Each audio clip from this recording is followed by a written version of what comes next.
Notebook IAS आपकी सफलता है हमारा मिशन। हेलो दोस्तों, स्वागत है आपका आपके पसंदीदा यूट्यूब प्लेटफॉर्म नोट्सबुक आईएएस पे। दोस्तों, आज हम लोग बात करेंगे यूक्रेन से रिलेटेड, है ना। अब यूक्रेन इतना बार न्यूज में आ चुका है, Russia Ukraine Russia Ukraine Russia Ukraine कि आधे लोग सुन सुन के जो है उब चुके हैं। ये कब मामला समाप्त होगा, कब समाप्त होगा। ऐसा नहीं कि आप ही लोग, हम सभी के जो है यूएस में देखेंगे आप, तो यूएस के जो राष्ट्रपति हैं, ये चाचा जी, फूफा जी है ना, बुरे बाल वाले फूफा जी, ये भी बेचारे परेशान हैं। ये कूद रहे हैं नोबेल के पुरस्कार के लिए, शांति के नोबेल के पुरस्कार के लिए, मिल नहीं रहा है। प्रयास जारी है इनका, असफल हो रहे हैं, बार बार प्रयास कर रहे हैं। क्या करे बेचारू, मान नहीं रहे हैं। अब देखिए कितना बड़ा वारदात होता है, कितना अच्छा से देखिए। सबसे पहले से जो युद्ध चल रहा है ना, सबसे पहले से चल रहा है। अभी आपने देखा, मैं सबसे पहले क्यों कह रहा हूँ, क्योंकि पिछले 2-3 सालों में आपने देखा होगा कि बहुत मतलब देशों में, अलग-अलग देशों में अशांति फैली हुई है, या हिंसा या युद्ध ये होता रहा है ना। जैसे इजराइल हमास देख लीजिए, इजराइल ईरान देख लीजिए, अमेरिका ईरान देख लीजिए, उधर से नाइजीरिया अमेरिका के बीच में देख लीजिए, मतलब या कांगो और नाइजीरिया के बीच में देख लीजिए, है ना, रवांडा वगैरह के बीच में, ये सब। या अब इधर साउथ ईस्ट एशिया में अगर आप आएंगे तो कंबोडिया थाईलैंड के बीच में देख लीजिए। और हमारे देश में आ जाइए तो एक हम लोग हैं, हम लोग का मतलब कि भारत है। और उधर से कुत्ते के पूंछ के जैसा एक देश लटका हुआ है, आपको पता ही है ना, पाकिस्तान। तो वो वही है। ये कहीं ना कहीं पूरे वैश्विक स्तर पर आपको दिखाई देगा।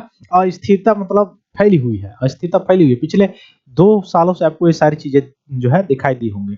लेकिन इसके बावजूद भी जो रसिया और यूक्रेन का युद्ध है, वह ज्यादा समय से तनता हुआ चला आ रहा है। और तनता हुआ चले आने के कारण जो है, आपको एक चीजें कंफर्म रूप से ये दिखाई दे रही है कि कहीं न कहीं एक तो रसिया और यूक्रेन के लिए तो ये बात ही है कंसर्न, लेकिन वैश्विक स्तर पर भी इसका प्रभाव देखने को मिलता है। क्यों प्रभाव देखने को मिलता है वैश्विक स्तर पर?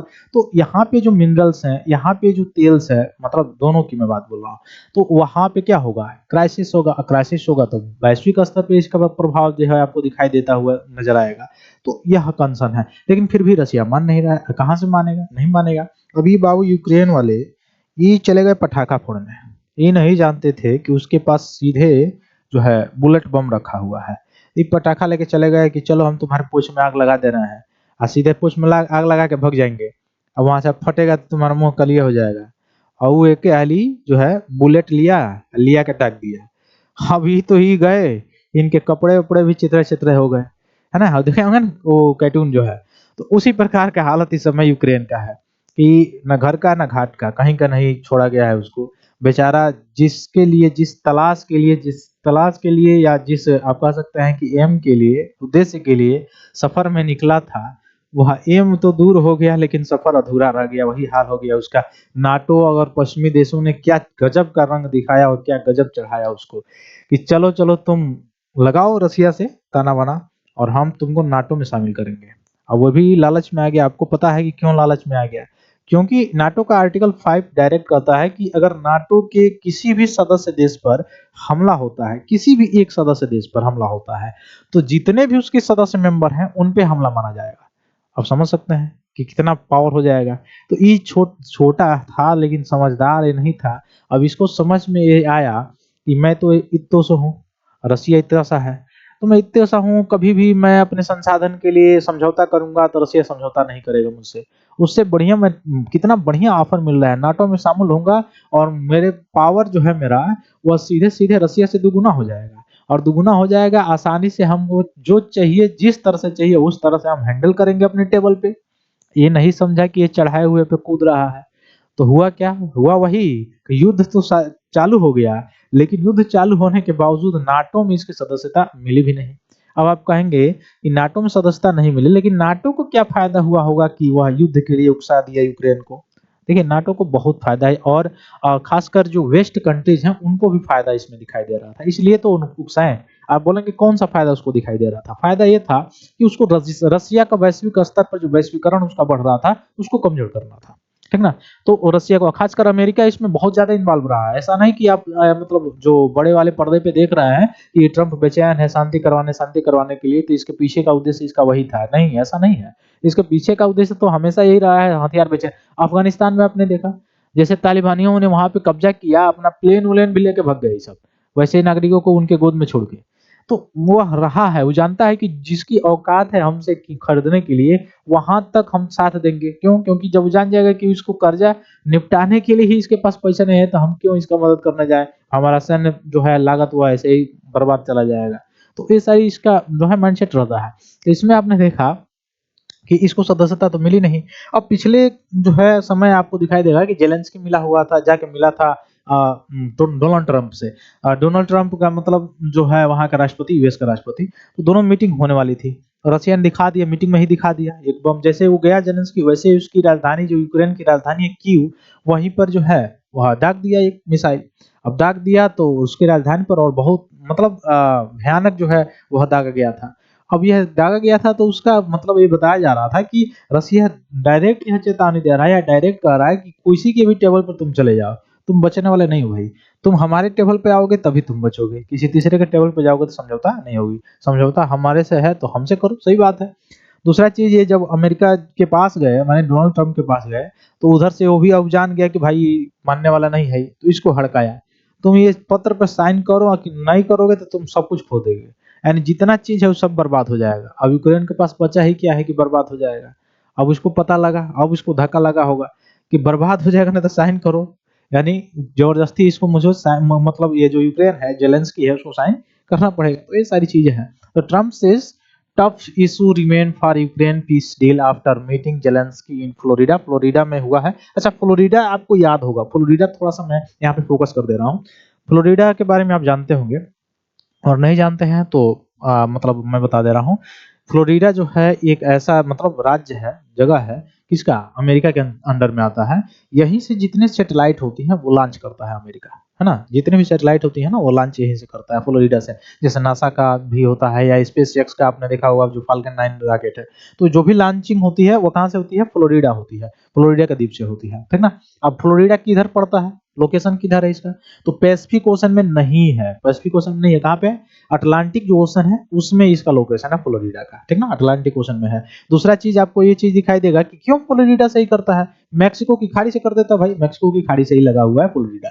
दूसरा चीज क्या है? दूसरा चीज ये है कि विषुवत रेखा के बिल्कुल नजदीक है। और नजदीक है तो पिछले क्लास में मैंने बताया था, आसानी से इसको मतलब गुरुत्वाकर्षण को पार करने में सफलता, मतलब आसानी, ज्यादा इसको मतलब बल नहीं लगाना पड़ेगा, इंजन पे ज्यादा ईंधन जो है उसका दबाव नहीं मतलब देना पड़ेगा, ठीक ना? तो आसानी से ग्रेविटेशन, क्योंकि आपको पता है कि विषुवत रेखा पर ग्रेविटेशन जो है वो क्या होता है, या गुरुत्वाकर्षण क्या होता है, कम होता है। तो यह आप थोड़ा सा इसको देख लीजिएगा, फ्लोरिडा, ठीक ना? मैंने लोकेशन बता दिया है। आप अगर लोकेशन, चूंकि लोकेशन देखिए मुंह से बोलने से याद नहीं होता है, लोकेशन कैसे होता है याद? आप अगर एक बार मैप में देख लेंगे तो आपको याद हो जाएगा कि हाँ कहाँ पे इसका लोकेशन है फ्लोरिडा का, और यहाँ से क्या होता है, सैटेलाइट लॉन्चिंग करता है कौन? अमेरिका, ठीक ना? तो फ्लोरिडा में अभी मीटिंग चल रही थी या दोनों महानुभाव के बीच, है ना?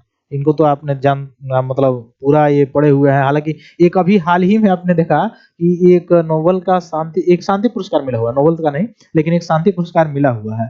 अभी कोई नोबेल वगैरह का नहीं मिल पाया तो कहा कि भाई किसी के शांति के पुरस्कार दे दो, तो फीफा में शांति पुरस्कार यह शुरू करवा दिया। तो फीफा का एक शांति पुरस्कार इसको मिला हुआ है। हेडलाइन अगर कोई नहीं पढ़ेगा तो कोई यही समझेगा कि इसको लग रहा है कि मिल गया शांति पुरस्कार, लेकिन किसी इसको शांत करने के लिए शांति पुरस्कार जरूरी था देना, है ना? तो ये सारी चीजें हैं। एक मंथ के अंदर इसमें बताया गया है कि अगर इस पे अगर साइन नहीं करता है, तो साइन नहीं करेंगे या हस्ताक्षर नहीं करेंगे तो सब कुछ क्या कर देंगे, खो देंगे। मतलब अपने पूरे देश के संसाधनों को खो देंगे, यह बताया गया है। और जेलेंस्की को एक प्रत्यक्ष अल्टीमेटम के रूप में व्याख्यात इसमें किया गया है। अब ये बयान जो है अमेरिका के नेतृत्व में प्रसारित जो शांति समझौता है उससे संबंधित है, उसमें बताया गया है। जो इसका उद्देश्य है कि फरवरी 2022 में रूस द्वारा जो यूक्रेन पर पूर्ण पैमाने के साथ अगर जो आक्रमण किया गया था, जो शुरू हुआ था युद्ध, उसी को समाप्त करना है। तो देखिए 2022 से शुरू हुआ है, 2025 समाप्त होने वाला है। आज 29 दिसंबर है, 30, 31 2 दिन के बाद से आपको दिखाई देगा कि हम लोग नए वर्ष में प्रवेश कर जाएंगे। लेकिन यह युद्ध भी नए वर्ष में प्रवेश कर जाएगा। रसिया तब तक नहीं मानेगा जब तक उसके अनुसार समझौता नहीं होगा। तो ये अमेरिका भी जान चुका है कि हाँ भाई उसके अनुसार करना पड़ेगा तभी समझौता होगा। दूसरी चीज चाइना से रिलेटेड है। इसमें आपको दिखाई दिया क्या चाइना से रिलेटेड है कि यहाँ ये लोग जो है रसिया को कमजोर करने के लिए चले थे, लेकिन क्या हो गया उसके जगह पे चाइना और पावरफुल हो गया। तो एक और एंटिटीज इसका तैयार हो गया और बड़े लेवल पे तैयार हो गया। रसिया तो कुछ थोड़ा मतलब सही भी था, लेकिन वहां पे आपको दिखाई देगा कि और सारे चीजें जो है अलग अलग देशों पे वो बेस बनाता है, उसको खरीद लेता है, फिर कर्जा देता है, फिर खरीद लेता है जबरदस्ती। तो वहां पे एक और भी पश्चिम के सामने जो है चुनौती दिखाई दी है। क्यों? क्योंकि ट्रम्प पहली बार आजमाए थोड़ा सा छू के देखें कि थोड़ा सा यह गर्म है कि ठंडा है। मतलब कैसे छू के दिखे? तो टेरिफ बढ़ाए थोड़ा चाइना के जो भी प्रोडक्ट थे उस पे, और उसके बाद से चाइना भी अपना प्रोडक्ट रेट बढ़ा दिया बढ़िया से। तो तुरंत ये नीचे हो गए, डाउन हो गए कि ना ना ये ज्यादा गर्म है, ठीक ना। इसलिए तो आपको दिखाई देता है। तो पूरा ग्लोबल लेवल पे जो है ये ऐसा ही चलता ही है। तो चेतावनी का स्वरूप जो है राजनीतिक और कूटनीतिक दोनों ही है, और दोनों रूप में इसमें चेतावनी दी गई है कि तत्काल अल्टीमेटम दिया गया है कि अगर इस पे यह बात करने के लिए तैयार नहीं होते हैं, हस्ताक्षर नहीं होता है, तो मतलब ये धमकी की तरफ भी एक तरह से हड़काया गया है। नहीं गाँव में कहा जाता है हड़का जाता है, नहीं करोगे तो ये काम हो जाएगा, ऐसे इस तरह का काम किया गया है ना। और आगे बढ़ने से पहले मैं बता दूं कि अगर आप यूपी पीसीएस प्रीलिम्स क्वालिफाई हो चुके हैं और मेंस देने वाला है, तो आपके लिए बहुत ही मतलब सुनहरा मौका है। नोट्सबुक आईएएस पे आप चाहें तो परचेज कर सकते हैं मेंटरशिप प्रोग्राम, और आपको पूरा जो विषय है उसका समग्र कवरेज कराया जाएगा। प्रत्येक जो है विद्यार्थी अपने मेंटर से पर्सनल मेंटरिंग के रूप में मिल सकते हैं। टेस्ट का मूल्यांकन होगा और किस तरह से आप अपने जो है कॉपी को और इम्प्रूव कर सकते हैं। कॉपी का मतलब अपने आंसर राइटिंग को कैसे इम्प्रूव कर सकते हैं, ये भी सारी चीजें आपको जो है इसमें देखने को मिलेंगी। तो आप दिए गए नंबर पे जो है कॉल करके परचेज कर सकते हैं आसानी से, है ना। तो वार्ता के माध्यम से समाधान की ओर गति की बात की जा रही है। दिसंबर 2025 से ऐसा आसार लगाया जा रहा है कि अब 2026 यानी शुरुआत में ही यह जो है मामला निपट जाए, क्योंकि यह सब चीज निपट गया लेकिन यही नहीं निपटा। यह एक चीज मतलब बना हुआ है। तो ट्रंप का दृष्टिकोण क्या रहा है कि जीवन और संसाधनों को बचाने के लिए युद्ध को शीघ्र समाप्त किया जाए, ठीक ना। और रूस से यह आश्वासन प्राप्त करना कि वो लड़ाई बंद कर देगा। तो रूस तो तभी आश्वासन देगा जब उसके अनुसार सारी चीजें होंगी, पहले ही कई बार बता चुका है। क्षेत्र और संप्रभुता से रिलेटेड अगर देखा जाए तो जेलेंस्की और यूक्रेनी सरकार के लिए क्षेत्रीय अखंडता और संरक्षण एक प्रमुख मुद्दा रहा है। 2022 के कब्जे से ली गई जो सभी भूमि है, जैसे क्रीमिया हो गया, डोनबास हो गया, इस पे कह रहा है कि हम नियंत्रण चाह रहे हैं, लेकिन रूस इसके लिए तैयार नहीं है। मेन बात ही है। सुरक्षा गारंटी जो है, जेलेंस्की ने दीर्घकालिक सुरक्षा गारंटी की आवश्यकता पर भी जोर दिया है कि ना कौन तय है कि ले लिया तब वो मारे हमको, दौड़ा दौड़ा के पटक पटक के मारे, दूध झापड़ दूसरे के पास जा रहा था, दूसरे के पास भागेगा है। हम समझा रहे तो नहीं समझ में आ रहा था तुमको, चला गया उसके पास। ठीक है। तो ये सारी चीजें हैं। तो इसके लिए यह दीर्घकालिक जो है ये भी चीजें चाह रहा है। घरेलू राजनीतिक में भी उथल पुथल हो जाएगी, यानी राजनीतिक वास्तविकताओं पर भी विचार करना होगा कि कैसे क्या चीजें होंगी, कैसे इसमें शांति समझौता किया जाए। यही सारी चीजें इसमें आपको ओवरऑल दिखाई देगी। फरवरी 2025 में भी एक बैठक हुई थी, लेकिन उसका कोई परिणाम, अच्छा बैठक का परिणाम तब तो निकलेगा जिसमें जिसमें झगड़ा है उसको एक टेबल पे लाया जाए, तब तो झगड़े का या समस्या का समाधान हो सकता है। अब किसी एक को टेबल पे लाया जाए कि वो जिससे झगड़ा है उसको ना लाया जाए, तो समस्या का समाधान करना संभव है ही नहीं, है ना। तो वो सारी चीजें हैं आपको देखने को मिल जाती है, ठीक है। तो ये ऑन द होल पे आपको दिखाई देगा कि सुरक्षा गारंटी से लेके ये सारी चीजें इसमें बात की गई है, ठीक ना। तो फिर मिलते हैं हम लोग अपनी अगली क्लास में, जो हम लोगों का पीवाईक्यू का सेशन होने वाला है, ठीक ना। तो फिर मिलिए, हम लोग लाइव मिलते हैं अगले क्लास में। तब तक के लिए बहुत बहुत धन्यवाद दोस्तों।